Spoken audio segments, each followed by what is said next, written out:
Hello students, आज हम exterior point की डेफिनेशन पढ़ेंगे। तो कुछ पिछले लेक्चर्स में हमने इंटीरियर पॉइंट की डेफिनेशन पढ़ी थी। इंटीरियर पॉइंट किसको बोलते हैं? कोई भी पॉइंट किसी सेट का इंटीरियर पॉइंट कहलाता है यदि हम उसके अराउंड एक स्मॉल स्पेयर बना सकें जो सेट ए के अंदर प्रॉपरली कंटेन्ड हो, तब हम बोलते हैं कि वो हमारा इंटीरियर पॉइंट कहलाता है। ठीक है। तो वैसे ही एक एक्सटीरियर होता है। इंटीरियर का तो मतलब आप उसकी नाम से जान सकते हो। इंटीरियर का मतलब अंदर का पॉइंट, इंटीरियर अंदर का। ठीक है। एक्सटीरियर मतलब बाहर का, एक्सटीरियर बाहर का पॉइंट। ठीक है। तो आज हम बात करेंगे एक्सटीरियर पॉइंट की। एक्सटीरियर पॉइंट, हम कोई भी पॉइंट को किसी सेट ए का एक्सटीरियर पॉइंट बोलते हैं यदि वो पॉइंट ए कॉम्प्लीमेंट का इंटीरियर हो, मतलब ए जो सेट है उसके बाहर का जो सेट बनता है उसका वो इंटीरियर पॉइंट हो, तब हम बोलेंगे कि वो पॉइंट उस सेट ए का एक्सटीरियर पॉइंट है। Let XD be a metric space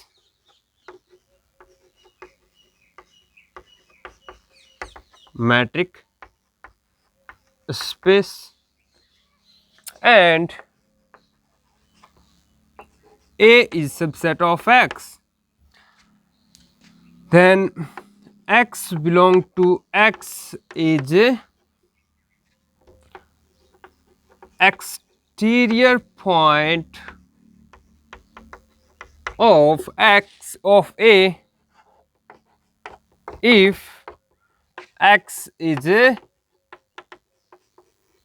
interior of A complement। आई ना बात सुनने? तो X का कोई पॉइंट उठा रहे हैं हम X का कोई पॉइंट उठा रहे हैं स्मॉल x, तो ये A का एक्सटीरियर पॉइंट कहलाता है यदि जो x है वो A कॉम्प्लीमेंट का इंटीरियर हो जाए। तो मान लो ये x अपना x और ये हमारा छोटा सा A है। कोई पॉइंट उठा लिया मैंने x पॉइंट उठा लिया। अगर ये ए कॉम्प्लीमेंट सेट जो आता है, मतलब ये वाला जो सेट है बाहर का, ठीक है, इस बाहर वाले सेट का अगर ये इंटीरियर पॉइंट है तब हम बोलेंगे कि जो x है वो ए का एक्सटीरियर पॉइंट है, मतलब ये बाहर रहेगा इससे। तो इसका बाहर वाले सेट का इंटीरियर देखने के लिए हम क्या करेंगे? इस सेट के अराउंड एक स्मॉल नेबरहुड बनाएं, क्या वो उस ए कॉम्प्लीमेंट के अंदर रह रहा है या नहीं। अगर रह रहा है तो हम उसको बोलेंगे कि वो ए कॉम्प्लीमेंट का इंटीरियर पॉइंट है। इंटीरियर पॉइंट हो गया तो वो ए का हो गया एक्सटीरियर पॉइंट। अगर मान लो ये x होता यहाँ, x होता यहाँ, तो हम इसके अराउंड एक स्मॉल नेबरहुड बनाते जो कि बाहर वाले सेट के अंदर नहीं आ रहा। ठीक है, क्योंकि ये प्रॉपर्ली कंटेन होना चाहिए इस सेट के अंदर, तो इस सेट के अंदर कंटेन ये हो नहीं रहा, तो मतलब जो x है अगर ए के अंदर है तो वो कभी भी उसका एक्सटीरियर पॉइंट नहीं होगा, वो क्या हो जाता है? इंटीरियर पॉइंट हो जाता है, क्योंकि इसके अराउंड स्मॉल नेबरहुड बनाया जो ए के अंदर रह रहा है, तो मतलब ए का इंटीरियर पॉइंट है। तो ये थी कुछ बाहर की या मतलब इंटीरियर और एक्सटीरियर की डेफिनेशन, और ग्राफिकल तरीके से आपको ऐसे समझना पड़ेगा इसको। अब तीसरी बात, इन दोनों के अलावा कुछ पॉइंट्स हैं जो ना तो एक्सटीरियर होते हैं ना इंटीरियर होते हैं, उनको बोलते हैं बाउंड्री पॉइंट। जैसे मान लो ये पॉइंट x यहाँ पे आ जाता है, इस बाउंड्री पे आ जाता, तो इसके अराउंड कितना भी छोटा बना लो, कितना भी बड़ा बना लो, ठीक है, क्या स्पेयर या नेबरहुड, तो वो पॉइंट, वो जो स्पेयर या नेबरहुड है वो ना तो प्रॉपरली बाहर वाले में कंटेंट है ना प्रॉपरली अंदर वाले में कंटेंट है। ठीक है, तो ये ना तो बाहर मतलब एक्सटीरियर पॉइंट हुआ और ना ही हुआ इंटीरियर पॉइंट, तो ऐसे पॉइंट्स को हम बोलते हैं बाउंड्री पॉइंट। आई ना डेफिनेशन समझ में? तो मैथमेटिकली जब बाउंड्री पॉइंट, वैसे तो हम देखो कोई भी बाउंड्री पॉइंट के लिए क्या बोलते हैं, जैसे स्पेयर है, मतलब सॉरी सर्कल है, सर्कल के ऊपर बाउंड्री पे जो जो पॉइंट आएगा उसकी बाउंड्री पे, ठीक है, ये बाउंड्री है उसकी सर्कल की, तो इस पे पॉइंट आएगा उनको हम बाउंड्री पॉइंट बोल देंगे, बाउंड्री पे जो पॉइंट आ रहा है। लेकिन अगर हम इस मैट्रिक स्पेस में मैथमेटिकली जो डेफिनेशन बोलते हैं वो बोलते हैं कि वह पॉइंट जो उस सेट का ना तो एक्सटीरियर है ना इंटीरियर है, उस पॉइंट को हम बाउंड्री पॉइंट बोलते हैं। आई ना बात सुनने।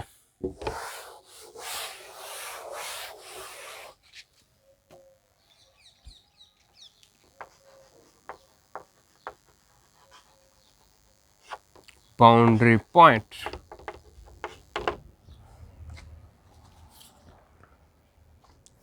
A be a subset of a metric space XD. A point X is called an exterior boundary point here. Let A be a subset of a metric space. A point X is said to be boundary point of A if it is neither an interior point nor an exterior point of A. Let A be a subset of metric space XD and X belong to X is a point of X या फिर point of X is called boundary point of A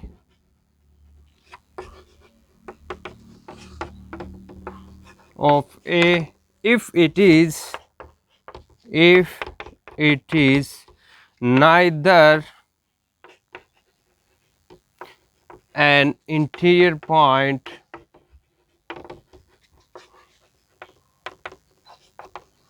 or nor an exterior point.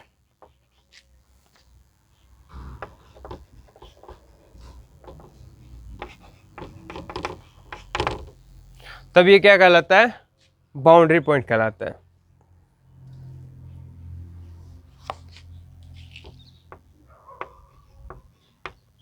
Neither an interior nor an exterior point, तब हम इसको boundary point बोलते हैं।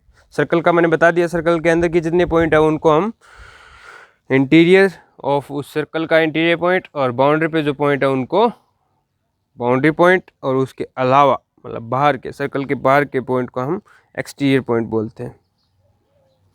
देखो कुछ एक एग्जांपल करते हैं जिसके अंदर आपको मैट्रिक्स दे रखी है, तो सॉरी मैट्रिक्स नहीं बोलते, मैट्रिक बोलते हैं इनको। तो मैट्रिक दे रखी है, उनमें आपको ओपन स्पेयर बनाने, ओपन स्पेयर मतलब ग्राफिकली या मैथमेटिकली उनको में स्पेयर बना के आपको शो करना है कि उसके अंदर कैसे दिखेंगे स्पेयर, ओपन स्पेयर।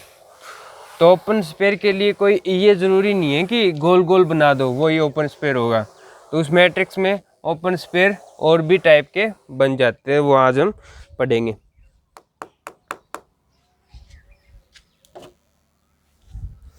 तो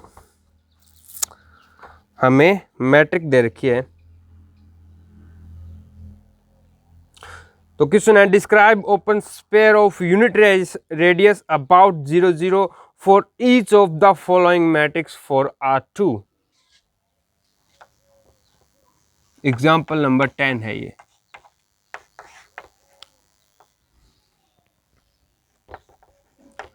describe open spare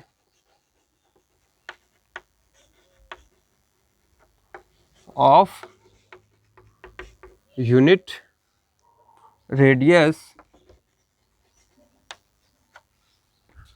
at unit range about 0 0,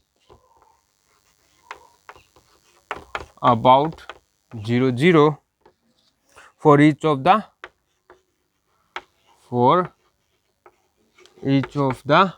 following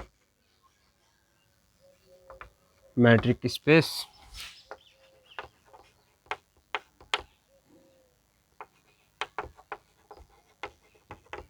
on R2 पे हमें मैट्रिक दे रखी है। तो पहली मैट्रिक है D ऑफ Z1 Z2, यहाँ पे Z1 और पेयर में है, ये क्या Z1 बराबर तो है X1 Y1 और Z2 बराबर क्या है X2 Y2। तो ये दे रखा है under the root of X1 minus x2 का square plus y1 minus y2 का स्क्वायर। तो ये तो हमारी ए होगी। बी क्या दे रखा है, D of z1 z2 is equal to mod x1 minus x2 plus y1 minus y2। और तीसरी सी क्या दे रखी है, D of z1 z2 is equal to maximum of mod x1 minus x2 x1 minus x2 और mod y1 minus y2। ये हमें दे रखा है। तो Z1 और Z2 ये वो R2 में से कोई रैंडम इंजनल पॉइंट है। अब हमें इनके स्पेयर बनाने यूनिट रेडियस का, मतलब एक रेडियस का एट 0 0 पे।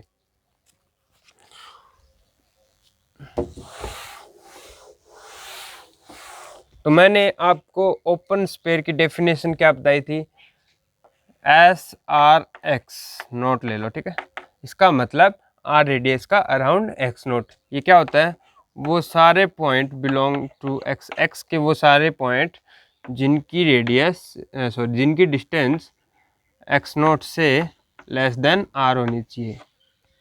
आई ना बात में, मतलब आर से छोटी दूरी के जितने स्पेयर में जो पॉइंट आ रहे हैं उनका कलेक्शन वो हो जाता है ओपन स्पेयर। तो अब हम बात करेंगे यूनिट रेडियस की, मतलब वन रेडियस अराउंड 0 0 पॉइंट। तो ये क्या होगा, वो सारे x बिलोंग टू R2 यानी कि वो सारे z belong to R2 such that d of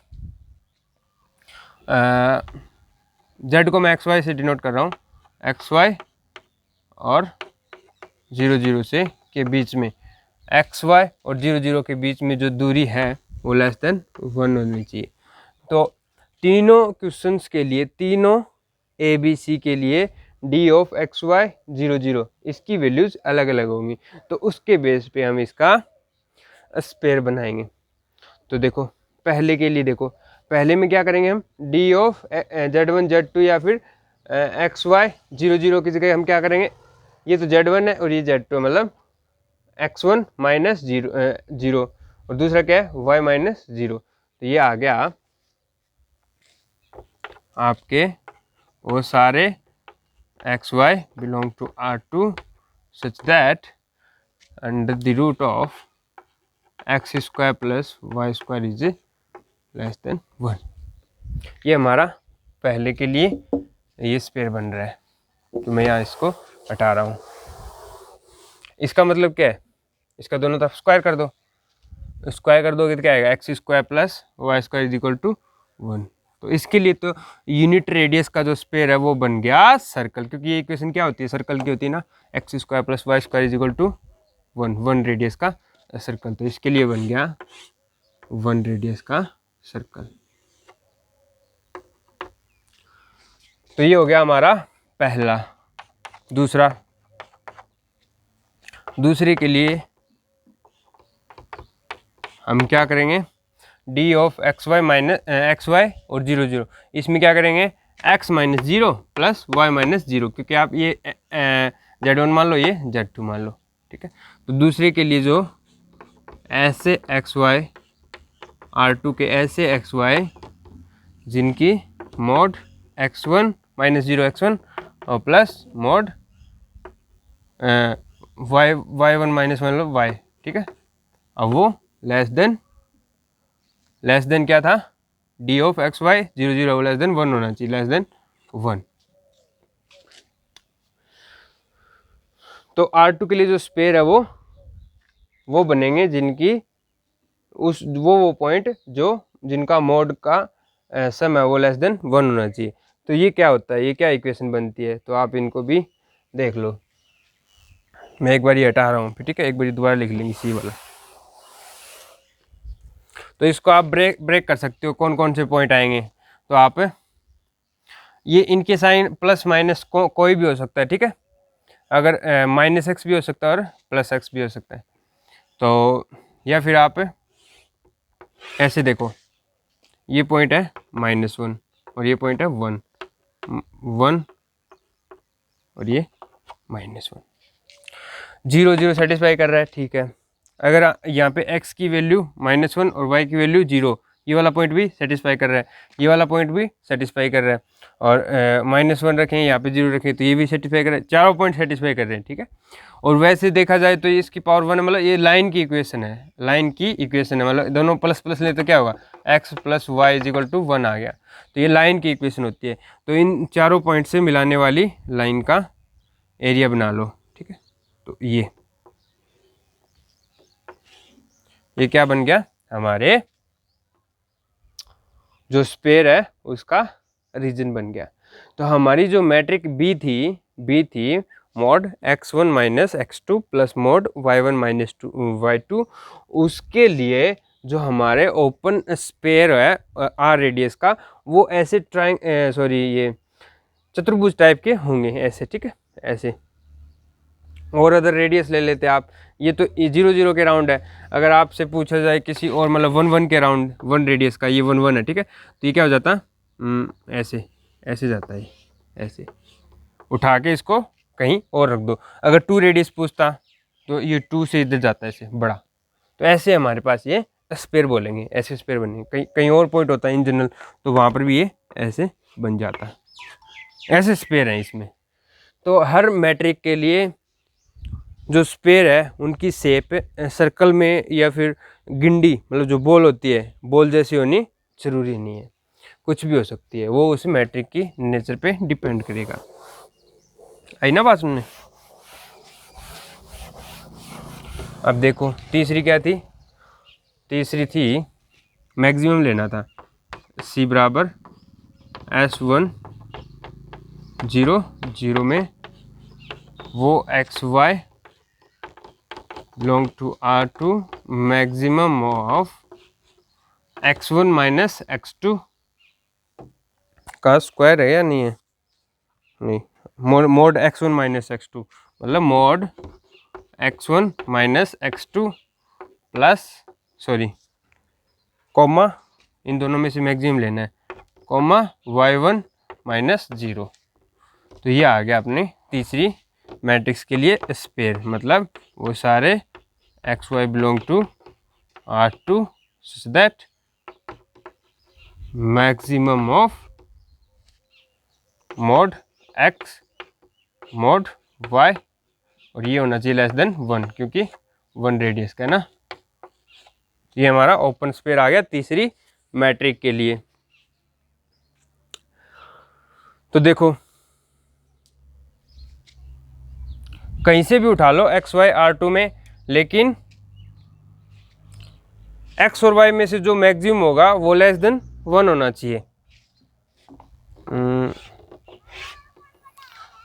जैसे ये वाला पॉइंट है 0 1, तो यहाँ पे तो 0 आएगा, यहाँ पे 1 आएगा, तो इसकी दोनों में से मैक्सिमम वैल्यू क्या आ रही है, 1 आ रही है, तो वो <1 है। लेकिन ये पॉइंट आएगा नहीं, इससे छोटा, जस्ट छोटे नीचे वाले सारे के सारे पॉइंट आ जाएंगे हमारे इसमें।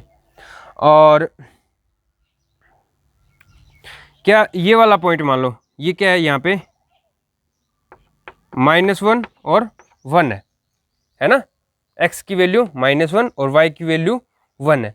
तो इन दोनों में से ये इनका मोड करेंगे तो क्या आ जाएगा, 1 1, तो इसमें से मैक्सिमम वैल्यू क्या आएगी, 1 आएगी। तो ये <, तो नहीं है, इक्वल टू है, मतलब ये बाउंड्री पॉइंट अपना इंक्लूड नहीं होगा, लेकिन हम ऐसे ही चलेंगे। जैसे यहाँ पे पॉइंट हो गया, वो क्या हो गया, -1/2 और 1, तो इस पॉइंट में अगर यहाँ पे रखें तो 1 आ गया, तो मैक्सिमम वैल्यू 1 आ गई, तो इस मैट्रिक हमारी वैल्यू 1 देगी। तो ये <1 नहीं है, लेकिन ये बाउंड्री में आ जाएगा, तो ये वाला पॉइंट बाउंड्री में आ गया। ऐसे इधर चलेंगे 1 1 तक, ठीक है, तो ये भी बाउंड्री में आ गया। अब नीचे चलो, इससे आगे नहीं जा सकते। जैसे यहाँ पे आ गया -2 और 1 आ गया, ठीक है, -2 और 1 आ गया ये वाला पॉइंट, तो यहाँ पे जब रखोगे तो इसकी वैल्यू तो आ जाएगी 2 और ये वैल्यू 2, तो हमारी मैट्रिक क्या मैक्सिमम कर देगी, इसका जो भी मैक्सिमम वो निकाल लेगी। तो 2 आ गया, 2 इससे छोटा नहीं होता, तो ये आएगा ही नहीं, तो यहाँ तक नहीं जाएंगे हम, -1 1 तक ही चलेंगे, और फिर इसे नीचे मुड़ जाएंगे। और नीचे कहाँ तक चलेंगे, -1 से -1 तक, क्योंकि यहाँ पर भी इनका मोड करेंगे तो 1 1 आएगा, और जो कि इक्वल टू है, लेस देन नहीं है, तो यहाँ तक चलेंगे। और इधर भी यहाँ नीचे ये क्या है पॉइंट है 1 और -1 तक, और इन दोनों को मिला देंगे। तो इसके बीच में जितने पॉइंट है ये हमारे इसको शो कर रहे हैं ओपन स्फीयर को, ठीक है। वैसे भी ओपन स्फीयर में ये बाउंड्री वाले पॉइंट नहीं आते हैं, ठीक है, अंदर अंदर वाले पॉइंट आएंगे। तो हमारा जो ओपन स्फीयर है इस वाली तीसरी मैट्रिक के लिए वो क्या बन रहा है, एक स्क्वायर बन रहा है, स्क्वायर वर्ग बन रहा है, वर्ग, जिसकी भुजा, एक भुजा की लेंथ कितनी है यहाँ 1 से लेके -1, मतलब दो रेडियस है या फिर 2 यूनिट है उसकी भुजा है। तो ये हमारा था तीसरा एग्जाम्पल स्फीयर के लिए। ऐसे इसके स्फीयर बनेंगे। तो आप इसको आप किसी और पॉइंट पे भी निकाल सकते हो, जैसे रैंडम यहाँ पे निकालना है यहाँ पे, तो ये आ जाएगा, ठीक है। ऐसे ऐसे बनेंगे, उठा के कहीं भी रख सकते हो। रेडियस है उसकी डबल कर दो आप, यहाँ पे 1 बोला है ना तो आप डबल कर दो, 2 कर दिया। यहाँ पे अगर 2 पूछता तो आप उसको 4 कर देते, 4 पूछता तो 8 कर देते, 3 पूछता तो 6 कर देते, मतलब 3 लेंथ इधर 3 लेंथ इधर। तो ये था आज का हमारा कुछ एग्जाम्पल्स। तो कुछ क्लियर हुआ ना, मैट्रिक स्पेस में जो हमारे स्फीयर है, ओपन स्फीयर है, उनकी शेप है वो अपनी मैट्रिक के हिसाब से अलग अलग हो सकती है। तो यहाँ पे 3 एग्जाम्पल है अपने पास, और तीनों की शेप अलग अलग है। यहाँ पे सर्कल, फिर एक वो चतुर्भुज टाइप का ऐसे, ठीक है, और ये क्या है, स्क्वायर है। ठीक है बच्चों, तो आज के लिए इतना ही, नेक्स्ट क्लास में कुछ और लाएंगे।